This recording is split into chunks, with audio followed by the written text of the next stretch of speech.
के वश अर्जुन रथ हाँक्यो, प्रेम के वश अर्जुन रथ हाँक्यो।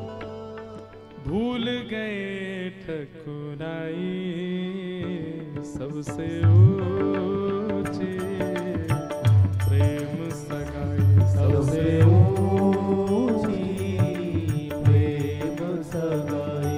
सबसे ऊंची प्रेम सगाई। सबसे ऊंची प्रेम सगाई। हे दुर्योधन की मेवा त्यागी, दुर्योधन की मेवा त्यागी। दुर्योधन की मेवा त्यागी। दुर्योधन की मेवा त्यागी। हाँ साख विदुर घर खाए, ओ साख विदुर घर खाए। हाँ साख विदुर घर खाए। ओ साख विदुर घर खाए। ओ सबसे ऊंचे प्रेम सगाई। सबसे ऊंची प्रेम सगाई। हाँ सबसे ऊंचे प्रेम सगाई। सबसे ऊंची श्री द्वारिकाधीश की।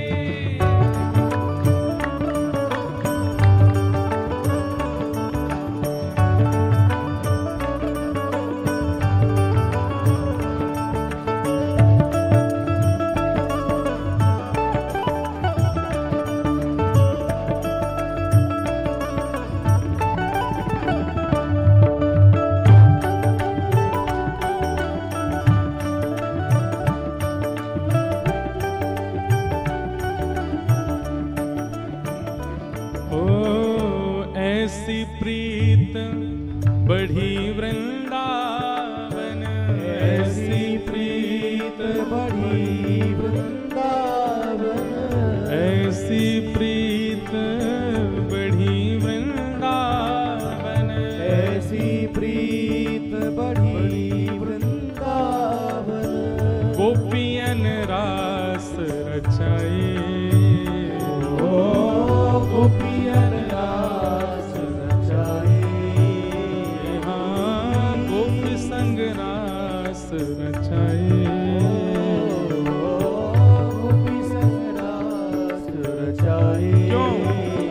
सबसे ऊंची प्रेम सगाई। सबसे ऊंची प्रेम सगाई। सबसे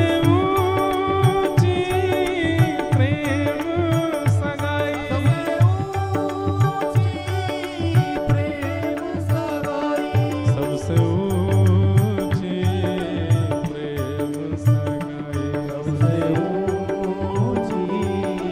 प्रेम सगाई। हे सूरकूर ही लायक नाही।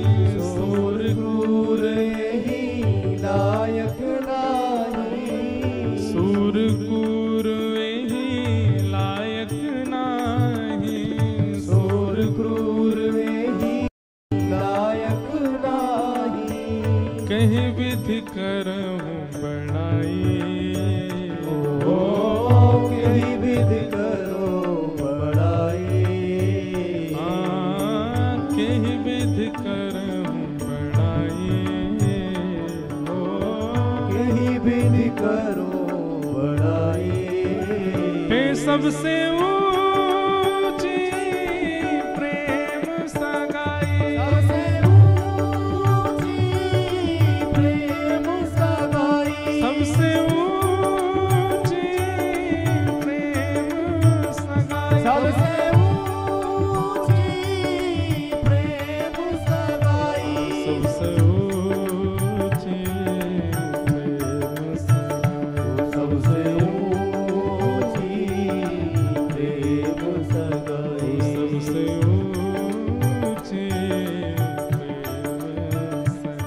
सबसे ऊंची प्रेम सगाई। प्रेम अशांति का चाहे कोई भी कारण हो, उसकी पूर्णता प्रेम से हो जाएगी।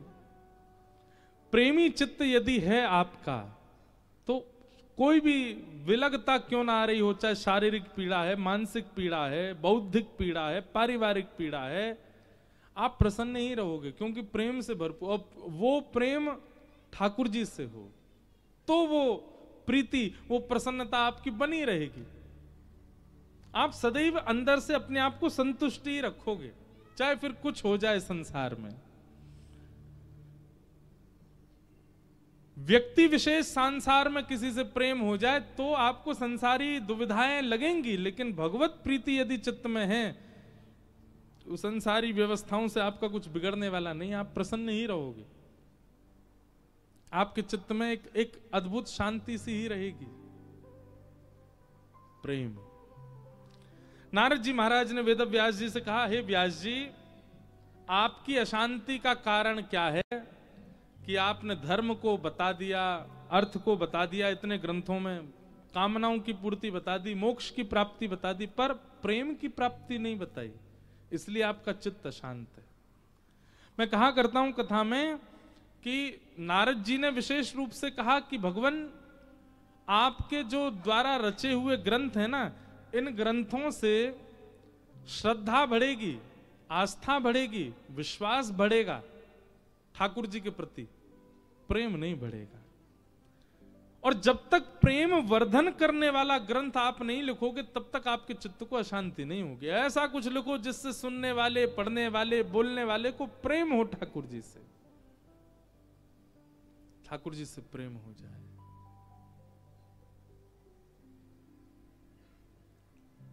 वेद व्यास जी महाराज ने तब कहा कि प्रेम की प्राप्ति, प्रेम वर्धन का भाव चित्त में हो, उसके लिए मुझे कैसा भाव लिखना पड़ेगा?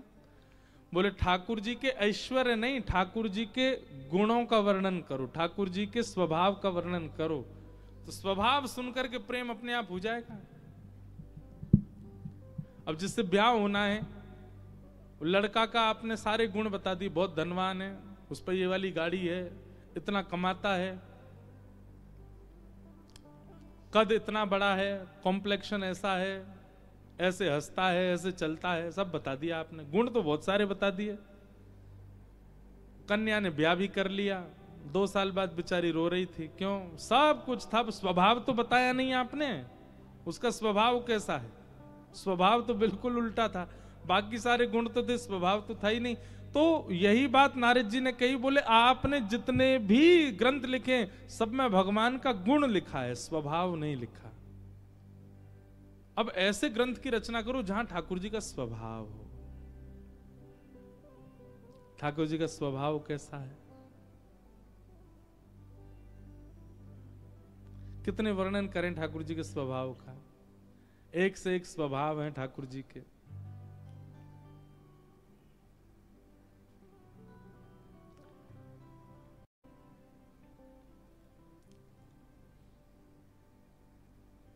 निकुंज लीला हो, कुंज लीला हो, निभृत लीला हो, सब में ठाकुर जी का एक विचित्र स्वभाव है।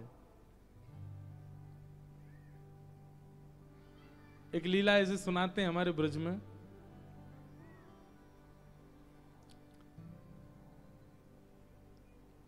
ठाकुर जी जब वृंदावन आए गोकुल से, तो भगवान की बड़ी मैया आई। बड़ी मैया किसको कहते हैं? ताई जी को।